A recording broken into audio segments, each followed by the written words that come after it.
travail d'éthique abattu par la Commission électorale nationale indépendante dans la révision du fichier électoral. L'adoption et la promulgation de la loi électorale aujourd'hui acquise, l'établissement des listes électorales, la répartition des sièges et la convocation des scrutins qui s'en suivront conformément au calendrier électoral publié par la CENI nous conduisent de manière irréversible vers l'organisation des élections. Ce processus relevant de la souveraineté nationale et son financement étant totalement pris en charge par le gouvernement de la République, je vous invite à vous en approprier et à assumer ainsi à travers cet acte l'exercice de votre droit à l'autodétermination.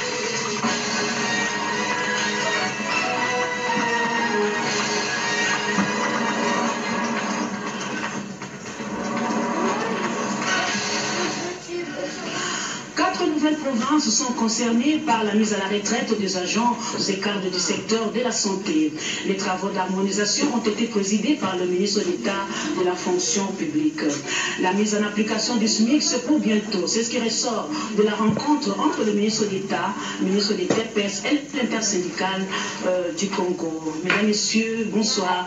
Bienvenue dans ce journal, la grande édition sur la radio-télévision nationale congolaise.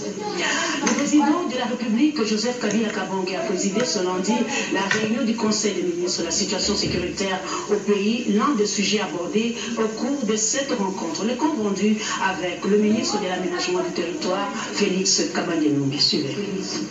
Compte rendu de la 11e réunion extraordinaire du Conseil des ministres.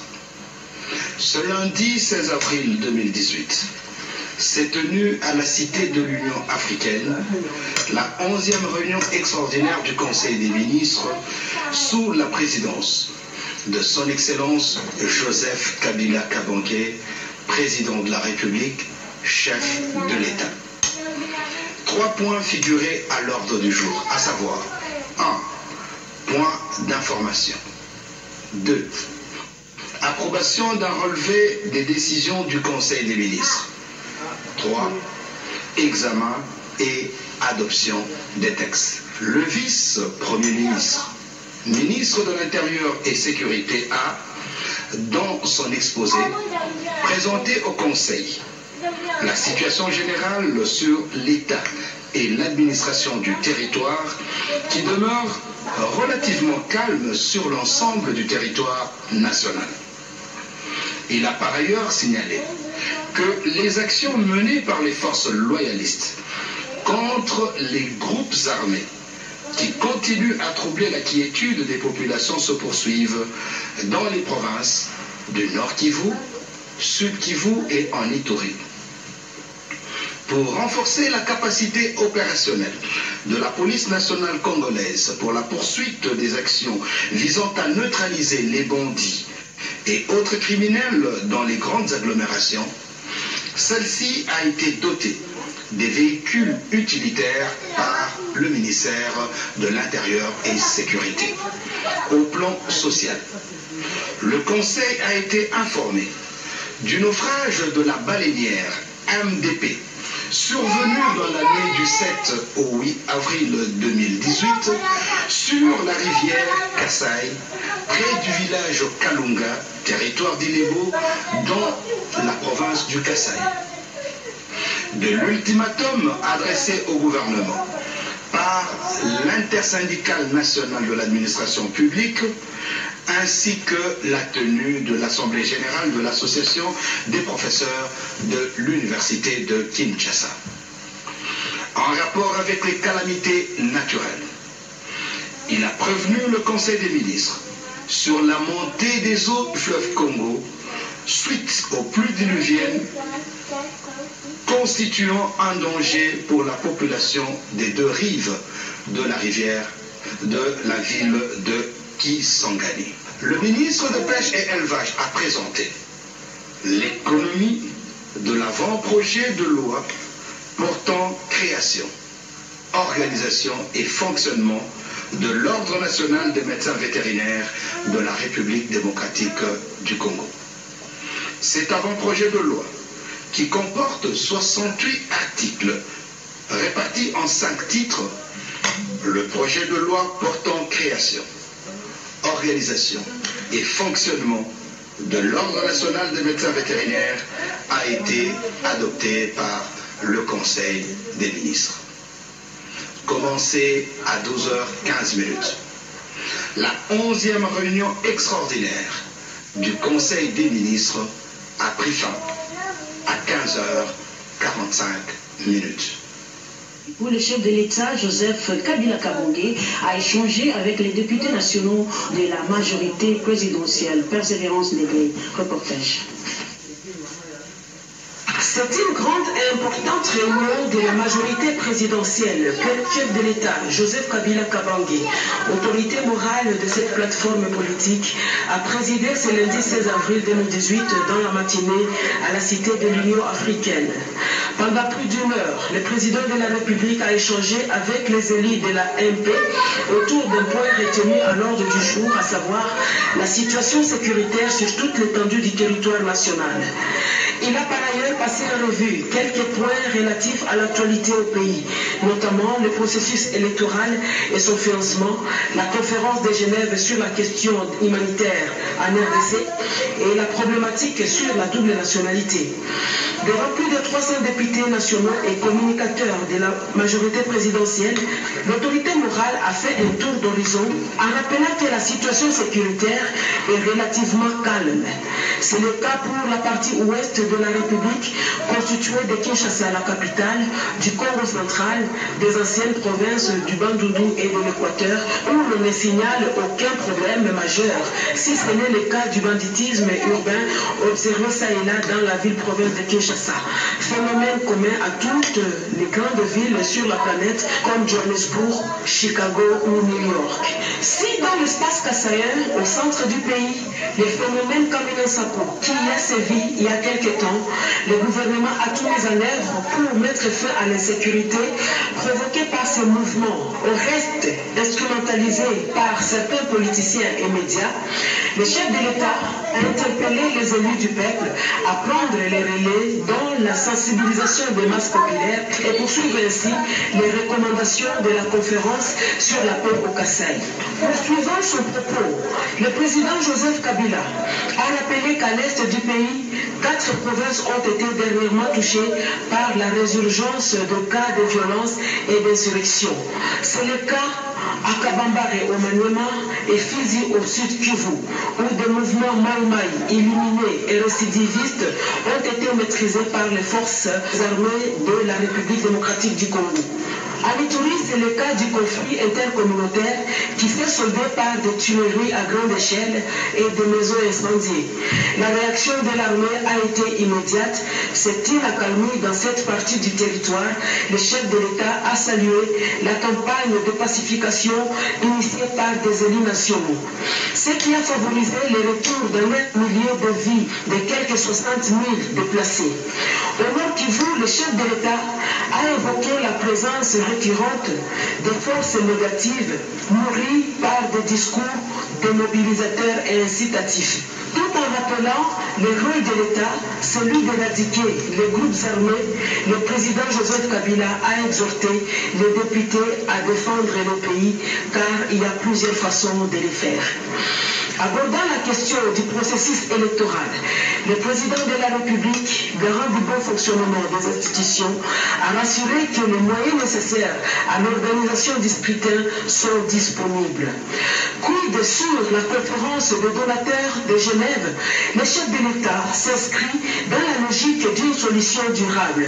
La grande préoccupation du gouvernement est la réinsertion sociale des réfugiés et déplacés internes, au lieu de maintenir ces vulnérables dans des camps en entretenant leur misère pour continuer à toucher le front de la solidarité internationale sur leur dos. Évoquant le débat du moment, sur la double nationalité. Joseph Kabila, autorité morale de la ANP, a dit s'en tenir aux prescrits pertinents de la Constitution. S'il faut aller à l'encontre, c'est appeler alors à la révision constitutionnelle. Pour conclure son propos, le président de la République, Joseph Kabila, a exhorté les élus de la ANP à la responsabilité, car, dit-il, la paix et la sécurité de ce pays dépendent de nous tous, de nos propos, de nos actions, ainsi que de nos discours. L'élection n'est pas un événement, mais plutôt un processus. Déclaration de la secrétaire exécutive de la SADC au sortir de l'audience lui accordée par le vice-premier ministre, ministre des Affaires étrangères, Léonard Okitondo. France Ouela, Koumba, reportage. Officiellement, la mission est venue recevoir le nouveau bureau de la SADC à Kinshasa. L'accompagnement de cette organisation sous-régionale au processus électoral de la RDC oblige les réguliers contacts. Au dire de la secrétaire exécutive de la SADC, son organisation apprécie les grandes avancées du processus électoral. So we met Steny yesterday and we got a briefing on how far they have done. C'est-à-dire nous avions compris qu'effectivement on va utiliser un gadget électronique, mais en réalité tous les processus avec la machine à voter sera aussi manuel parce qu'on va utiliser les bulletins de vote qui seront comptés après le vote, après le scrutin. Stergomène Natax reconnaît les inquiétudes exprimées par une certaine opinion congolaise. Elle encourage les concertations permanentes. The second was the ability of voters to use the machine, but it was made very... L'élection, ce n'est pas un événement, c'est un processus. Quand on est dans un processus, il y a des étapes qui sont accomplies. Et quand on voit toutes ces étapes, c'est là où nous disons que la CENI est à la page. Elle est effectivement à l'heure dans l'exécution du contenu de son calendrier. C'est pour cela que nous demandons à tous les acteurs, là où il y a des défis, là où il y a des difficultés, ce qui est à faire, c'est se mettre ensemble pour qu'ensemble nous puissions trouver des modalités à adapter ou à apporter des solutions à ce qui est comme défi dans le processus. Les élections sont irréversibles. Le chef de l'État l'a dit. Des assurances ont été données à la délégation de la SADC par le vice-premier ministre, ministre des Affaires étrangères, Léonard Okitondo. Les infrastructures portuaires de la rivière du Bangui seront bientôt réhabilitées. C'est un projet piloté par la Banque mondiale. La délégation de cette firme monétaire l'a annoncé au vice-premier ministre José Makila au cours d'une séance de travail, comme le dit Pierre Mboulou Saïdi. Le président de la Commission électorale nationale indépendante, Corneille Nangaa, s'est donc directement adressé à ceux que l'on qualifie comme étant des porte-paroles. La Commission épiscopale, Justice et Paix, KSBL, de la CENCO, dans les 26 provinces du pays, ont été édifiées par le président de la CENI sur la bonne exécution du calendrier électoral jusqu'à cette date. Le président de la CENI a, tout en éclairant l'assistance sur le bien fondé de la surveillance des innovations des quelques dispositions légales, révélé l'omniprésence de la technologie dans le système électoral congolais à travers la machine CENI et dans les activités telles que la cartographie électorale, l'enrôlement des électeurs, l'inscription des candidats, l'élection et résultats, brèche dans laquelle intervient l'usage de la machine à voter. Et c'est sur cet élément novateur que le président de la CENI, tout en répondant aux nombreuses préoccupations, a bouclé cette matinée électorale. Tout le débat autour de la machine à voter, nous avons été éclairés. C'est à nous maintenant de porter ces messages pour rendre plus crédible ce processus et surtout le rendre apaisé pour le bien de tous. La commission épiscopale Justice et Paix s'est donnée comme mission d'élaborer à l'issue de cet atelier une feuille de route pour un accompagnement efficace du processus électoral jusqu'à la tenue des élections projetées au 23 décembre 2018. Voilà toutes nos excuses. C'était là l'élément avec la Commission électorale nationale indépendante. Nous le disions tout à l'heure, les infrastructures portuaires de la rivière Ubangui seront bientôt réhabilitées. C'est un projet piloté par la Banque mondiale. La délégation de cette firme monétaire l'a annoncé au vice-premier ministre José Makila au cours d'une séance de travail. Pierre Mboulou Saïdi, reportage. Le processus de la réhabilitation de l'infrastructure portuaire de la rivière Ubangui, à travers le lancement des travaux de dragage et des balisages de cet affluent du majestueux fleuve Congo, un cours d'eau qui traverse 3 pays membres du SICOS, à savoir la RDC, la RCA et le Congo-Brazzaville, intéresse à un plus haut point le gouvernement de la République. Les divers aspects liés à la concrétisation de ces projets intégrateurs, sujet au cœur de factures de l'entretien entre le vice-premier ministre, ministre des Transports et Communications, José Makila Soumanda, et une délégation de la Banque mondiale. C'est l'institution de Bretton Woods qui caresse le vœu de matérialiser les 10 projets pour le bien-être des populations riveraines. La conversation s'est focalisée sur la préparation d'un projet régional d'appui à la navigation sur le fleuve Congo, la rivière Ubangui en particulier. Donc nous sommes enchantés d'avoir entendu l'intérêt très vif que porte la RDC à la préparation de ce projet qui, nous l'espérons, permettra de faciliter la navigation sur la rivière Ubangui et d'augmenter le commerce des produits vers l'amont, vers l'aval, entre les 3 pays concernés. Rappelons que la rivière Ubangui est une terre de transport et de commerce très importante pour les 3 pays et a souhaité que le projet puisse être préparé aussi rapidement que possible. Très attentif au plaidoyer fait par cette délégation de la Banque mondiale, José Makila Soumanda s'est engagé à soutenir l'exécution de ce projet aux grandes retombées économico-commerciales des forces vives sociales riveraines. Le ministre d'État à la fonction publique, Michel Bongongo, a présidé les travaux de rapprochement des listes dans les provinces des agents éligibles à la retraite. Reportage. Ministre d'État, ministre de la fonction publique, Michel Bongongo, a présidé une réunion avec les inspecteurs et les syndicats du ministère de la Santé sur la poursuite du processus de la mise à la retraite des agents et cadres de l'administration publique du secteur de la santé. Il était question dans cette réunion de débattre sur les travaux de rapprochement des listes des agents et cadres éligibles à la mise en retraite du secteur de la santé. Au total, 13 nouvelles provinces sont concernées par cette opération. Il s'agit des provinces du sud et nord Ubangui, de l'Équateur, de la Chouapa, de la Mongala, du Haut-Katanga, de l'Oualaba, du Olomami, de Maïndombe, du Kwilu, du Congo, du Maniema et du Tanganyika. Les listes fiabilisées des agents et cadres mis en retraite seront affichées ce mercredi dans les chefs-lieux des provinces concernées. Dès ce samedi, ensemble, ils décideront sur le nombre d'équipes à déployer dans les provinces concernées pour une mission de prospection qui sera essentiellement basée sur le recensement, l'identification et la vérification des agents et cadres éligibles à la retraite.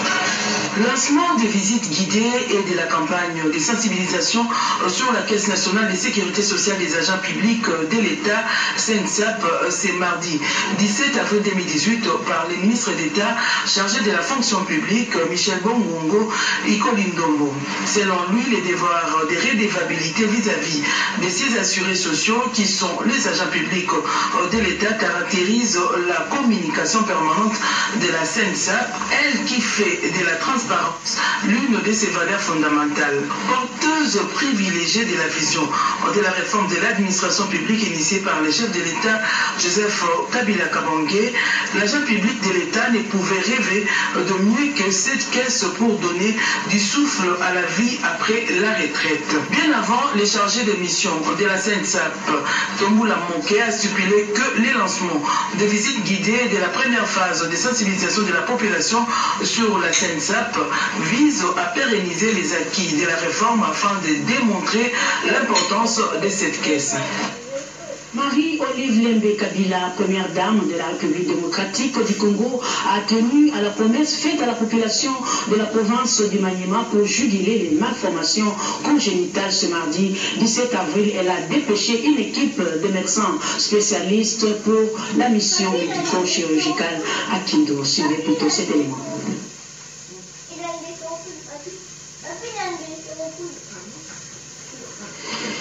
Voilà, nous avons vraiment des problèmes avec la technique.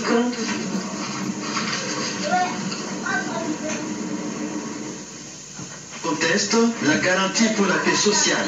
Le ministre d'État, ministre du Travail, Emploi et Prévention sociale, Ambert Matouk Memas, préconise justement cette voie pour le règlement des tout différends avec le bon syndical. Et là, l'on s'aperçoit que la mayonnaise a pris, en témoigne cette rencontre de l'intersyndical national du Congo avec l'autorité autour de 3 questions majeures. L'application du SMIG, salaire minimum interprofessionnel garanti, l'organisation des élections des syndicalistes dans les entreprises et les préparatifs de la fête du 1er mai, fête du travail. Guy Coucou a conduit la délégation de l'intersyndicale nationale du Congo. Que les travailleurs attendent impatiemment ce SMIC et il faut absolument que le gouvernement puisse l'appliquer. Parce que nous n'allons pas faiblir, nous n'allons pas dormir tant que ce SMIC-là ne sera pas appliqué. Par la suite, le patron du travail a reçu le directeur général de l'INPP, Maurice Chikouya, venu lui présenter Shibata Kazumao, nouveau représentant résident de l'Agence japonaise de coopération internationale. La JICA est l'un des partenaires les plus actifs au Congo au regard de ses nombreuses réalisations, notamment dans le domaine de la formation professionnelle. Voilà, si nous sommes d'accord avec la technique, Marie-Olive Lembe Kabila, première dame de la RDC, a tenu à la promesse faite à la population du Maniema pour juguler les malformations congénitales ce mardi 17 avril. Elle a dépêché une équipe de médecins spécialistes pour la mission médico-chirurgicale à Kindu. Suivez cet élément. Santé n'a pas de prix, dit-on. Et Marie-Olive Lembe Kabila, première dame de la République démocratique du Congo, ne lésine pas sur les moyens à la rescousse des plus démunis. C'est ce qui justifie le déplacement ce mardi 17 avril 2018 d'une forte délégation des médecins congolais au Maniema pour la mission médico-chirurgicale. La Michel Première Dame avait fait une promesse aux enfants handicapés de Guinée en disant que le jour où il aurait des possibilités, il nous donnerait à nous scientifiques l'occasion de traiter ces enfants de la manière la plus convenable.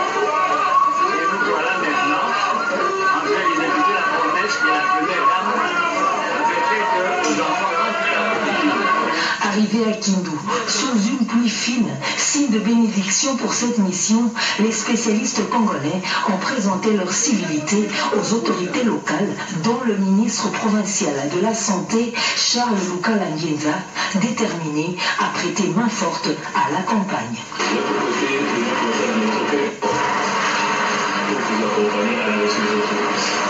Au nom de tous ses administrés, le vice-gouverneur n'a pas tari d'éloges à l'endroit de Marie-Olive Lembe Kabila pour ce énième appui à son gouvernement provincial dans le domaine de la santé. La maman a mis un proche des éventuels disposés et elle a mis ça à la disposition d'une voyante médecin et infirmiers qui sont venus. Le mouvement provincial n'est pas en reste. Que à notre niveau, que nous sachions quelles sont les tâches naturelles que les patients beaucoup plus de ça à la disposition de l'organisation. C'est sous le thème « Le handicapé » auquel nous proposons la solidarité que se déroulera cette campagne médicale initiée et financée par Marie-Olive Lembe Kabila, première dame de la RDC. Elle concerne les pieds beaux et les fentes de la biopalatine. L'opinion se souviendra du drame de marché type K avec un Antonov qui avait terminé sa course sur les rondeurs il y a de cela une vingtaine d'années. Curieusement, jusqu'à ce jour, ce marché est toujours en activité. Nos reporters sont descendus sur place. Le marché type K, situé dans le quartier Boyoma, dans la commune de Kinshasa, a repris ses activités. Vendeurs et clients s'y retrouvent pour exercer leurs transactions commerciales. À cet endroit, un avion Antonov a connu un crash en janvier 1996, occasionnant mort d'homme. Malgré la fermeture du marché, les vendeurs ont bravé cette interdiction et ont repris le chemin de type K, alors que la piste d'aviation est à quelques pas de là. Le vendeur minimise le risque d'accident. Nous supplions aux autorités de nous laisser libres. Il n'y a pas de danger. Quelqu'un peut être entré même dans le moteur de l'avion, il peut trouver toujours l'accident quelque part, mais sans être au marché. Ces marchés ont un impact économique, non seulement pour le quartier environnant, mais aussi pour la ville de Kinshasa, qui vit de produits vendus de ces marchés. Il est question de trouver un endroit pour délocaliser ces marchés pour éviter que les accidents déplorés en 1996 se reproduisent. Le directeur des cabinets du chef de l'État a procédé à l'inauguration du bureau de la SADC. Le détail dans cet élément suivant.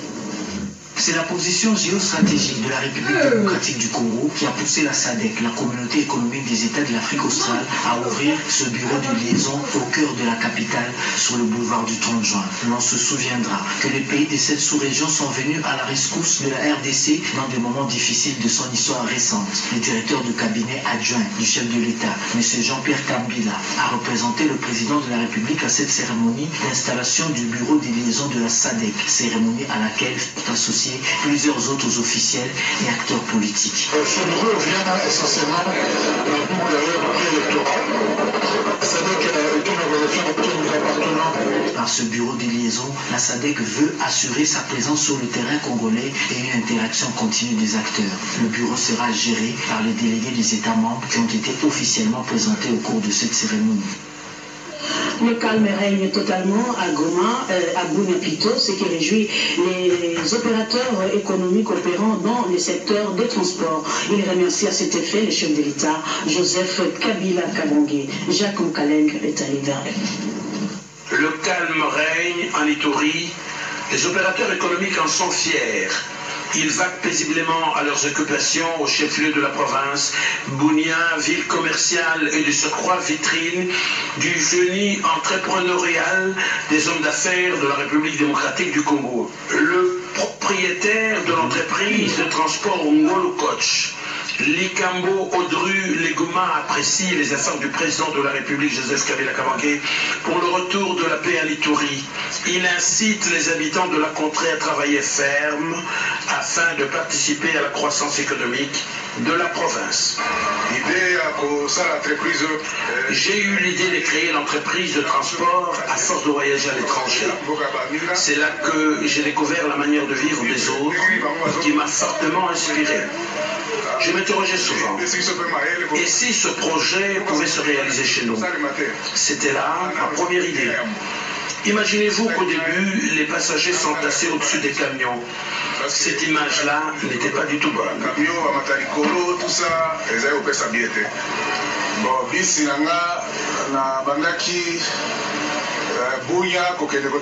J'ai débuté par le trajet Bunia-Riwara-Dumba. À la longue, la demande de la clientèle augmentait sensiblement. Voilà pourquoi je me suis décidé à exploiter l'axe routier Kisangani, Buta, Bumba en Équateur. C'est une façon d'aider la population. Sans la paix, rien ne peut se faire. Les activités économiques et commerciales vont de pair avec la paix. Un pays en paix prospère rapidement, sans quoi tout est bloqué. J'adresse le message suivant à la population de Bunia. Cultivons la paix. Évitons les folles rumeurs. Développons notre pays. L'Ituri a besoin du développement et de la croissance. Le chef de l'État vient de restaurer la paix en Ituri, mais qu'est-ce que vous en dites? Le seul message, c'est de le remercier de tout cœur. Chapeau bas au chef de l'État qui nous a écoutés, parce que tout le monde était apeuré, craignait de voyager. Lorsque le président de la République a envoyé des éléments chargés de la sécurité sur le terrain, les choses se sont tassées et la situation est devenue calme grâce à la paix. La présidente de la Ligue des femmes du PPRD, Janine Mabunda, a rencontré le bourgmestre des communes d'Indjili et de Massina. Elle voulait s'imprégner de la santé du parti dans ces deux coins de la capitale. Sylvie Moembo nous en parle. Après qu'elle ait échangé avec quelques familles bloquées à l'hôpital général de référence d'Indjili, la présidente de la Ligue des femmes du Parti du peuple pour la reconstruction et la démocratie, Janine Mabunda, est allée rencontrer les bourgmestres de la commune d'Indjili et de Massina. Il était question de s'enquérir du contexte social dans lequel évoluent non seulement les patients rencontrés à l'hôpital général de référence d'Indjili, mais aussi les quotidiens des habitants de Massina. Les deux bourgmestres de la commune de Massina et d'Indjili ont fait savoir à la présidente présidente de la Ligue des femmes du PPRD, les préoccupations exprimées par les jeunes de cette cité, au nombre desquels l'encadrement à travers des formations de qualité. La commune patriotique de Massina et la commune d'Indjili ont donné à la République plusieurs stars de football international, a rappelé Ernestine Mujinga, numéro 1 de la commune de Massina. Voilà pourquoi cette commune sollicite à travers la vision de la révolution de la modernité bénéficier des stades municipaux. Dans sa casquette de responsable des femmes au sein du parti présidentiel, Janine Mabunda a rencontré les responsables communaux et fédéraux de la Tchangou et du Mouamba qui ont relevé certains défis auxquels ils font face, notamment l'emploi des jeunes et certains problèmes d'ordre social. En tant que femme, Janine Mabunda Lioko a fait une visite surprise au marché de la Liberté pour palper les conditions dans lesquelles les femmes vendent leurs produits. Le social des Congolais passe avant tout. Le vice-gouverneur de la province du Haut-Katanga a sensibilisé les partis politiques